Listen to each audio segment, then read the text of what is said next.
The Best of Living in Iowa is funded in part by the Gilchrist Foundation. Founded by Jocelyn Gilchrist, furthering the philanthropic interests of the Gilchrist family in wildlife and conservation, the arts and public broadcasting, and disaster relief. Funding for this program was provided by Friends, the Iowa Public Television Foundation. Generations of families and friends who feel passionate about the programs they watch on Iowa Public Television. Hello, this is Morgan Halgren. For 16 seasons, Living in Iowa told the tale of what it means to be uniquely Iowan. Tonight, we honor that spirit by bringing you another glimpse into our rich heritage with a few stories from our archives. In this episode of The Best of Living in Iowa, we'll revisit my educational expedition into the great outdoors, reminisce about Gladys Black, the Birdlady of Iowa, and touch base with a Vietnamese family that now calls Iowa home. Learning is supposed to make us more confident, right?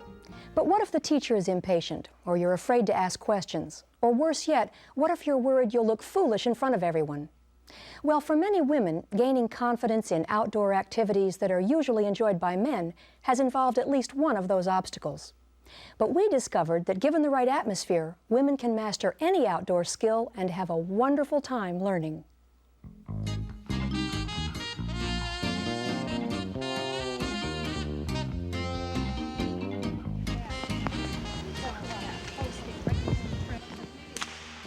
How'd I do? Okay. Good. You did. Oh, not too bad. Great. Could this be the making of a new Calamity Jane?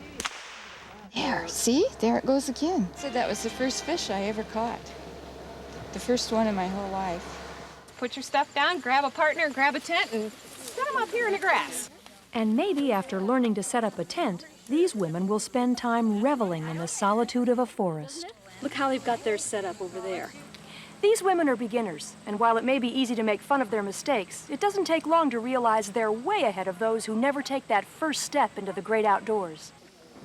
If they've never had the opportunity as young women to learn it, this is a great opportunity for them in a non-threatening environment to get that knowledge. I thought this was a once-in-a-life opportunity to learn some things that I know my husband's never had the patience to really teach me. Because we fish as a family now, and there's a lot that I could teach the kids. Teresa Kehoe is typical of the wives and mothers attending who will share their new outdoor skills with their families. Studies have shown the amount of single-parent households that are out there, and if women don't pass on the tradition of hunting and fishing to their children, it's going to die. Well, I love to be outdoors, and I love to teach, and I love to teach things that I like, and this was a golden opportunity to introduce a bunch of people to things that I study. The teachers, most of whom were women, said they were there to spread enthusiasm along with their lessons. It's more sharing the joy that I get from it than it really is teaching things. Let's back up for a minute. The Becoming an Outdoors Woman workshop was a 3-day workshop based at the Springbrook Conservation Education Center near Guthrie Center. Nearly 30 different 3-hour courses were offered, including Intro to Firearms, Basic Archery, fishing, canoeing, camping, and backpacking. And besides the traditional outdoor basics, there were more exotic lessons in owl calling, astronomy, and falconry. To train, he can see game where on the other side of the woodlot that I might not know was there. One of the most sought-after classes was boat trailering. This is the main reason I came to this workshop is because we own a pontoon, and what happens is you back up the car and then the trailer jackknifes because you're overcorrecting. And we've learned a couple helpful hints on how to back up trailers. It works so good. I couldn't attend every class, but decided to sample as many as possible. To have respect for the land and the animals. My first class was bow hunting. How about getting permission on property? What do you think's an easy way to do it? I don't know what you'd expect from a class like this, but I found it surprising that it began with a lecture on hunting etiquette. In the woods, another group is on the lookout for hidden dangers. So in other words, if you're on a crest of a hill and you can't see what's on the other side, just don't. Right, same way if you're at the bottom of a valley. They found the woods laden with rare concrete creatures and hidden hunters. Oh, I see it now. In the tree. Oh my God. every group has an opportunity to throw. Nearby, students were hip-deep in the stream ecology class. Oh, yuck. These boots sure came in handy, as did a sense of humor about the occasional slip. This is an outdoor weekend, right? We're supposed to get dirty and wet and... They're supposed to be sampling pond life to learn more about the balance of nature. That's what we found. We found one little fish and then this stuff. What is this stuff? Ah! That is an extremely small plant. It's called lemna. It's otherwise known as duckweed. Well, we're halfway through the workshop now, and I just wanted to give you an idea of the transformation that's taken place in my wardrobe. You probably can't see me, though, because I have this camouflage jacket and these camouflage gloves and hat, but I'm feeling very good, and I'm particularly comfortable in my size 11 boots. Since it was a rainy day and I was dressed properly, I slipped away to a fishing lesson. I'd just as soon have fished with no hook at all, but I was pumped up about all I'd learned about fish and their habits. Would you do it for me? Sure.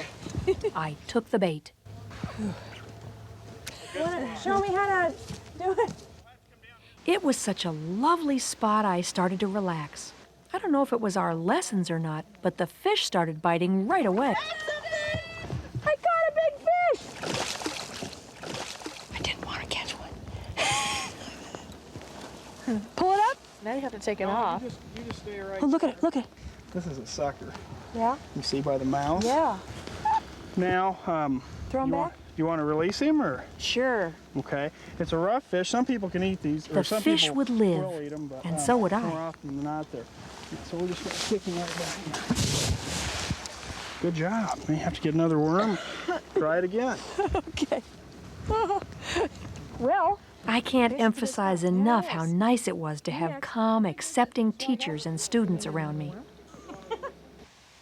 But I might as well admit I liked the scenery better than the sport.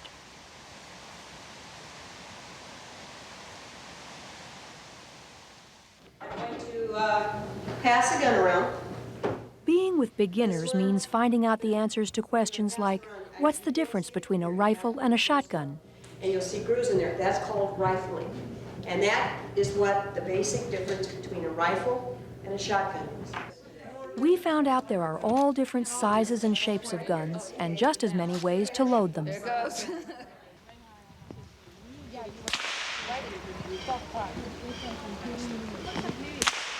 Brimming with knowledge, we took off for the shooting range, where we learned the true meaning of having a blast.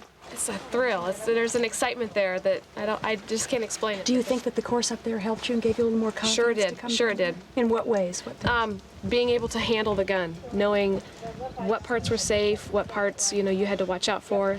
Most of us had never handled a gun much, so as you can imagine, there were celebrations when the targets came in for scrutiny. I got all 10. All 10 and 2 on the bullseye.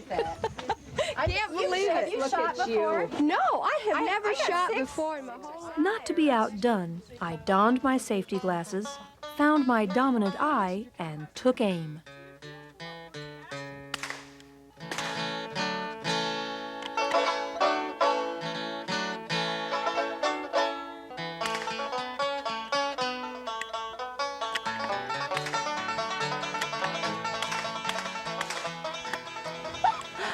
not bad. That is great. I have a nice grouping on the fence. Yep, that's what I thought. That is 1, 2, 3, 4, 5, 6, 7, 8, 9, 10. You got them all. Woo! Nice shooting, nice shooting. Thank you. That was fun. How'd you do? Okay, I found a new career. I'm going into shooting. They'd fire, they'd hit the target, turn around and look at me and say, I can't believe I did that. And that's just a fantastic feeling. I don't know who feels better, me or the shooter. It's just great. As the workshop came to a close, teachers beamed as they raved about the experience. And they're like, oh, I can do this now. I'm going to go home and practice. The participants glowed with pride in their newfound skills. I shot a muzzleloader gun and I hit the target. I was very proud of that. Reading a compass. In theory, it's the simplest thing in the world because I'm pretty mathematically inclined, and it was the hardest thing we did.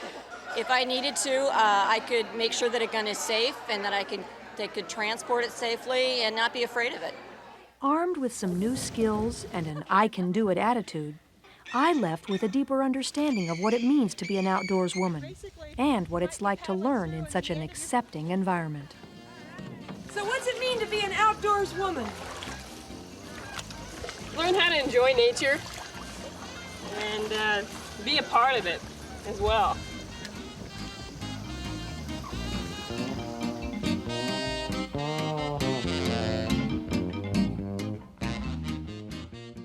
Living life to the fullest is easy for those who have a passion for something. In the words of Joseph Campbell, they simply follow their bliss. That's how Gladys Black, the one-of-a-kind ornithologist and educator from Pleasantville, lived her life. Fortunately for us, she shared her enthusiasm and expertise with Iowa Public Television over a period of 20 years. We wanted to share some of our favorite memories of the woman who was delighted when people described her as a bird brain.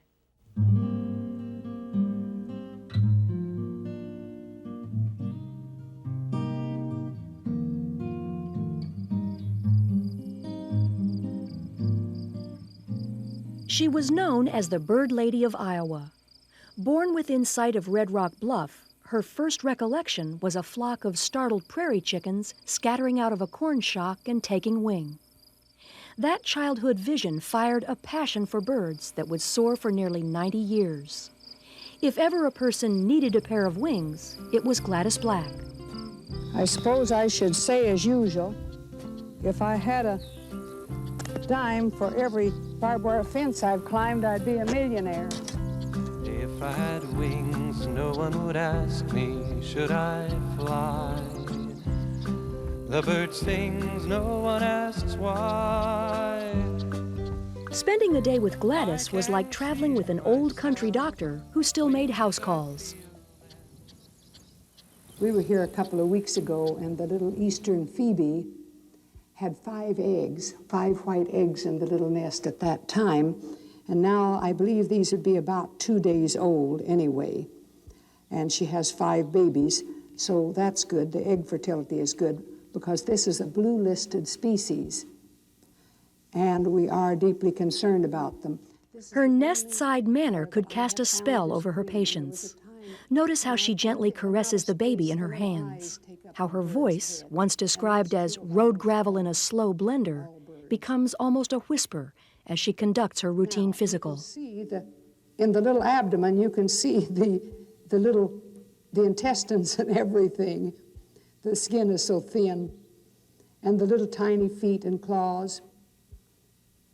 There was a time when it was a derogatory statement to say that someone was a bird brain. But the ethologists during this century, in their research, have found that birds aren't so dumb after all. And so it's rather a compliment to be called a bird brain.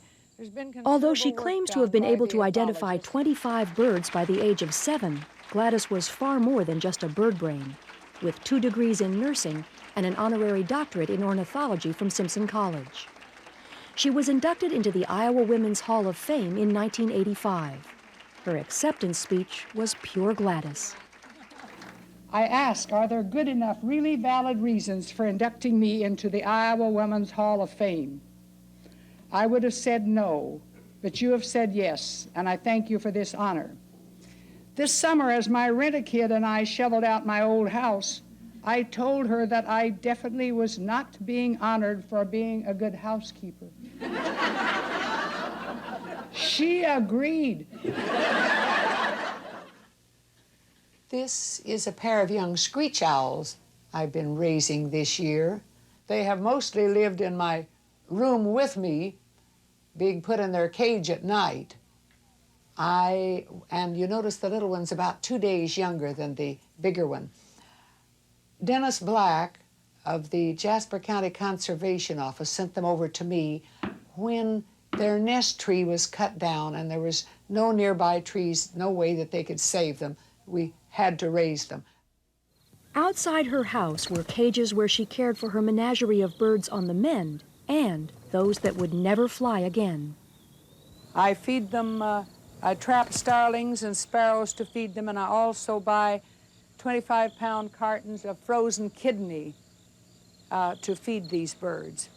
It is not really a cheap to take care of them, But I do enjoy the hawks and owls. I think they're my favorite birds. Now this is multiflora rose, and I'll come out of here looking like I'd had a fight with a tiger. Sharing a summer day with Gladys was magic. Murder, murder, murder. Time would fly, and every experience became a unique adventure, from stuffing beetles down a goatsucker's throat to banding butterflies. I wish I had a nickel for every barbed wire fence I've climbed. How can you ask if I'm happy going my way? You might as well ask a child at play. I got a pair in copula. Whoop, There's boy. no need to discuss. Let's get your beak open again. Understand me. I won't ask of myself to become And go for something the else. beetle. I'll just be me. There, down the hatch. It was easy to see why kids swallowed everything Gladys offered them. They were mesmerized by this old lady with a bird in the hand. The way the students are attracted to Gladys, it is amazing. After they first meet her, I never have to say anything to them again. They just pile out of the bus and away they go. She's just like a magnet. Look up here. You know how you can tell that if it was farther away, how you can tell it from a bald eagle? Look at the slightly shallow V. The wings are pointed up a little bit, a dihedral.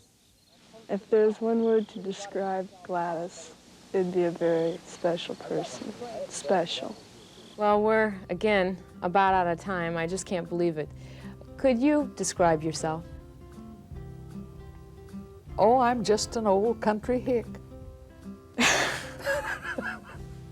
That's it, huh? It's not easy to describe Gladys Black, but the picture in our memory would certainly include a perfect pair of wings. If I had wings, no one would ask me, should I fly? The bird sings and no one asks her why. I can see in myself wings as I feel them. If you see something else, keep your thoughts to yourself. I'll fly free then.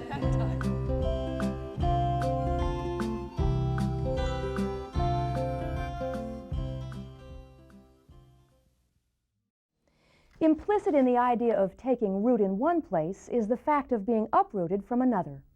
It's hard enough to move from, say, Council Bluffs to Des Moines, but try to imagine what's involved when you go from Southeast Asia to Central Iowa.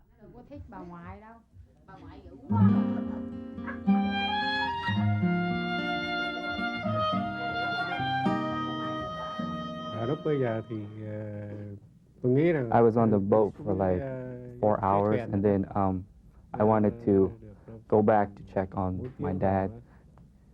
But by that time, the North Vietnamese, they had came, they made a big ruckus in the firing, and I had to spend the night. And then the next day, I went back to the boat where all my wife and kids were. They'd already left. In 1975, Hien Pham Bui, her 10 children, and mother boarded a boat to take them from their small village in South Vietnam. They had no idea where the boat was taking them, nor could they imagine what the future held. The eldest son, Chop, was 17 when they left, and can still vividly remember that night.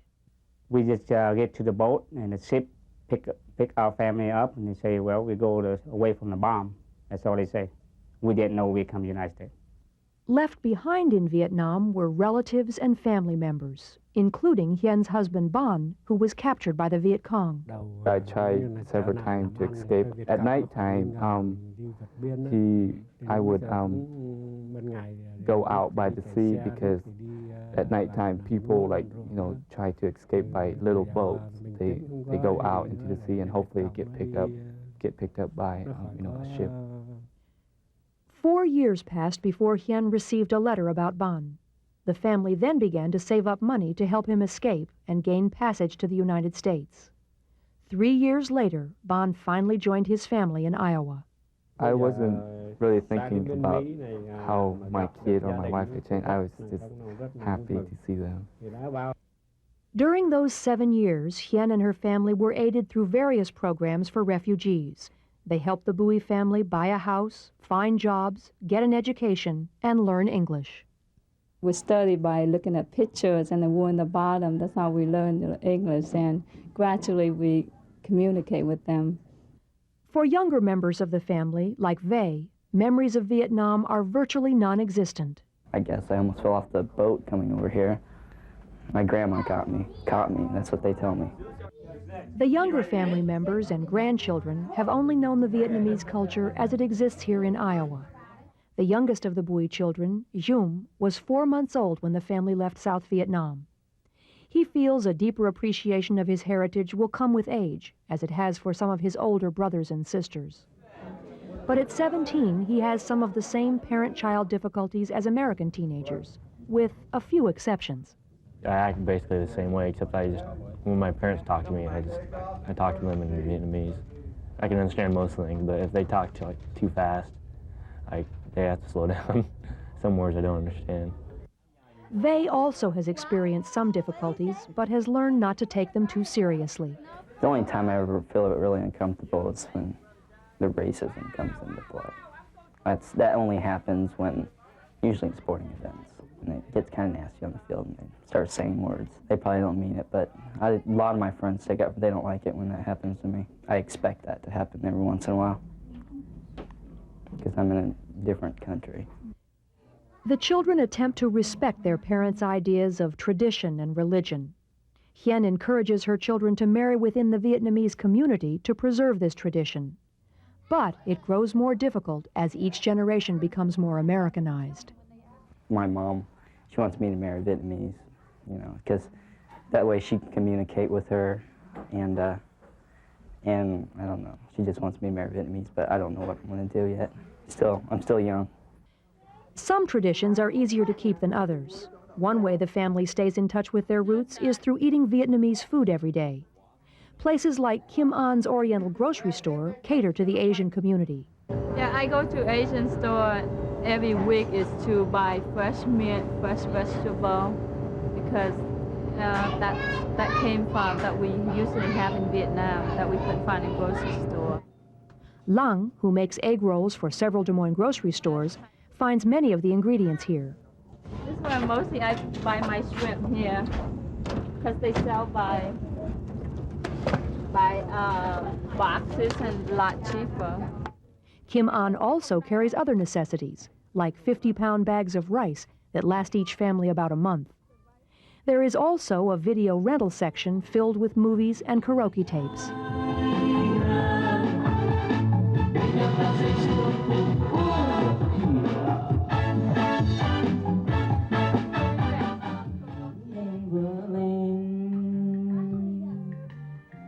Răng mắn trời mưa phố xưa buồn tanh đến đô nê cho lá vàng lại bay em đeo bước. The karaoke tapes, full of Vietnamese favorites, are popular especially at holidays, like the Vietnamese New Year, which is still celebrated every year around the end of January. My parents, my mother every year, which is New Year, came, and tradition is tradition. We never forget that. New Year, girl! It's considerably different from an American New Year's celebration. The Vietnamese spend their New Year among family, eating traditional Vietnamese food and some favorite American dishes. You like American food and Vietnamese food. That's not all the food, We still have food in the refrigerator. The highlight of the celebration involves passing out small envelopes of money to all the children, and each family presents the elders with a gift. This is the gift that the children will represent to the parents, grandparents, uncle, and aunt, to wish them the New Year's, the wealth, the health, and the happiness. The family also gathers to play a traditional game of luck until the wee hours of the morning. See, it's like they pass out money for play money, and then older people try to win back their money. This light-hearted consideration for the older generation stems from a deeper cultural belief that children should serve and respect their elders. We take care of our elders, even when they're real old. We don't we take care of them until they die. I guess American people, some do that too, but the way I see most of them, like go to nursing home, that's sad because when they get old, they need you, close by. Each generation realizes the importance of integrating the American and Vietnamese traditions in their lives. Perhaps the success of the Bowie family is due to their respect for both cultures. In the future, I probably teach my kids, to know tradition, Vietnamese tradition, and learn American and Vietnamese both ways.